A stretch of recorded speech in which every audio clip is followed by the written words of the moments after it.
एवेदम सर्वम, ये तो है ही है, लेकिन ये तो उसका केवल एक ही पद है, वो चतुष्पाद, त्रिपादूर्ध्व उदयित पुरुष, त्रिपादूर्ध्व, उसके 3 त्रिपादस्य अमृतम दिवी, उसके और 3 चरण, वो तो अमृत लोक में, ये मर्त्य लोक है, एक ही चरण यहां, केवल ये जितना है उतना ही उसको मानोगे तो ये सब जब समाप्त हो जाएगा तो वो भी समाप्त हो गया माना जाएगा। नहीं, ये सब कुछ समाप्त हो सकता, वो ज्यों का त्यों बना रहता है। इसलिए चतुश्लोकी भागवत के 4 श्लोकों में भगवान ने यही बताया, काल सबको मिटा देता है, फिर भी जो शेष रहता है, जिसको काल भी नहीं मिटा सकता, वो मैं। यो वशिष्येत सोऽस्म्यहम्, अहमेवा समेवाग्रे नान्यद्यत् सतसत्परम पश्चादहम यदेतच्च यो वशिष्येत सोऽस्म्यहम्।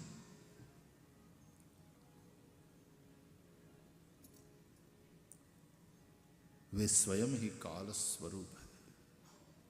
अर्जुन को बताया, दिखाया तो कहा, कालोस्मि लोकक्षयकृत प्रवृद्धः, बनाने वाले वे हैं, मिटाने वाले वे हैं, चलाने वाले। बोले जब आंख खुली तो सृष्टि हुई, कृपा दृष्टि प्राप्त होती रही, सृष्टि बनी रही, आंख फिर बंद करी, लय हो गया। देखा जाए तो सुबह आपकी भी आंख खुलती है तो आपका संसार शुरू होता है साहब। खुली आंख से संसार करते हो, रात में 10:30 11 बजे फिर जब आंख बंद हो जाती है तो डूब जाती है दुनिया तुम्हारी। घोड़े बेच के सो गए, इसलिए निद्रा भी एक प्रकार का प्रलय है।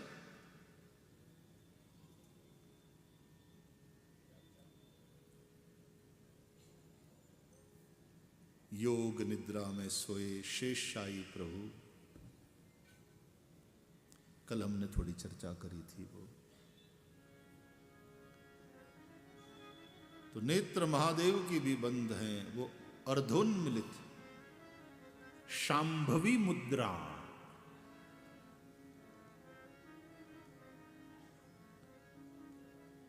समाधि में।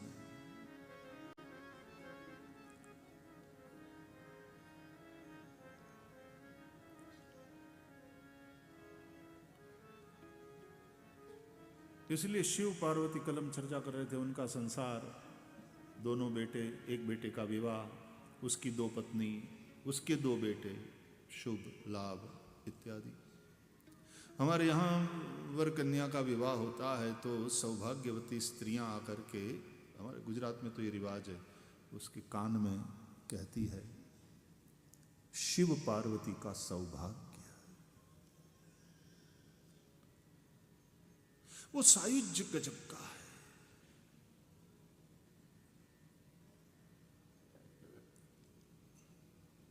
सीताराम का सायुज्य, शिव जी के गले में जो मुंडमाला है वो क्या है?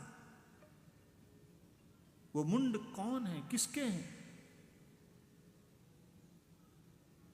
शिव चरित्र में ये कथाएं सुनाई जाती।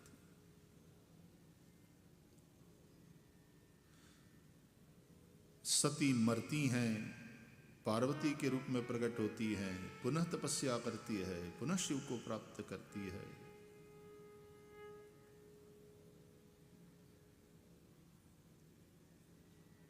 रामचरितमानस को, मैं फिर से उस तरफ चला गया, अभी कृष्ण की बाल लीला में जाना है। रामचरितमानस में शिव और पार्वती के विवाह की भी कथा है, राम और सीता के विवाह की भी कथा है, विस्तार से हैं दोनों कथाएं, और दोनों कथाएं बालकांड में।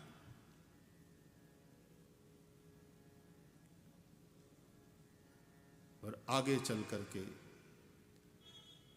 शिव के द्वारा पार्वती के विवाह से पूर्व सती का त्याग, फिर वही सती पार्वती बन करके आई, पार्वती और शिव का विवाह हुआ। त्याग सती का, यही तनु सती ही भेंट मोहि नाही। जब तक सती का यह शरीर है, पति पत्नी के संबंध का त्याग। अब जो करऊं सती सन प्रीति, तो मिटई भक्ति पथ होई अनीति। क्योंकि सती ने सीता जी का रूप बनाया था, तो महादेव ने सती का त्याग किया। और वही सती फिर सती मरत हरिसन बर मागा, जन्म जन्म शिवपद अनुरागा। इसलिए फिर जन्मी पार्वती तनु पाई और पुनः तपस्या करे, पुनः शिव को प्राप्त किया। और वो विवाह की कथा फिर विस्तार से, और राम और सीता के विवाह की कथा विस्तार से, और बाद में त्याग। दूसरी बार के उस त्याग की कथा वैसे रामचरितमानस में नहीं है, लेकिन कथा प्रसिद्ध है कि राम ने सीता का त्याग किया, शिव ने सती का त्याग किया। शिव ने सती का त्याग किया राम प्रेम के चलते, राम ने सीता का त्याग किया प्रजा प्रेम के चलते।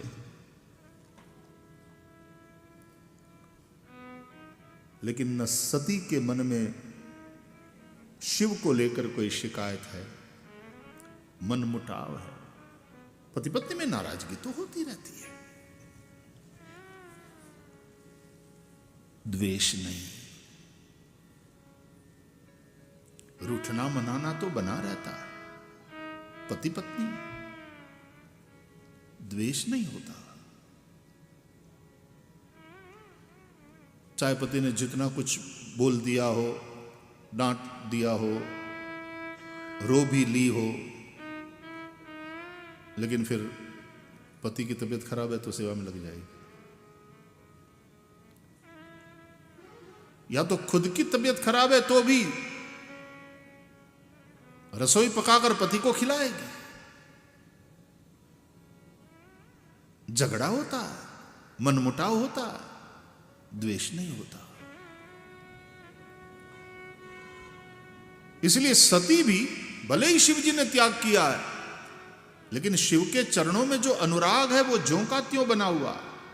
इसलिए मरते समय भी सती देहत्याग करती है पिता के घर यज्ञ में जाकर।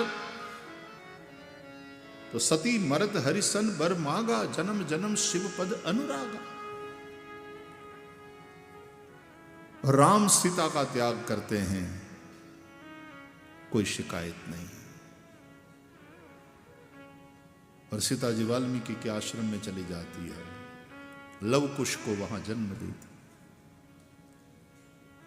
और अंत में जब सीता जी धरती में समाती है, तो त्वमेव भर्ता न च विप्रयोगः, जन्म जन्म मुझे आप ही पति के रूप में प्राप्त हो, और फिर हमारा इस तरह वियोग ना हो। ये ऐक्य देखो, ये बॉन्डेज देखो, ये प्रेमाद्वैत देखो। तो शिव और पार्वती के दाम्पत्य से, राम और सीता के दाम्पत्य से कुछ संदेश जो मिलता है,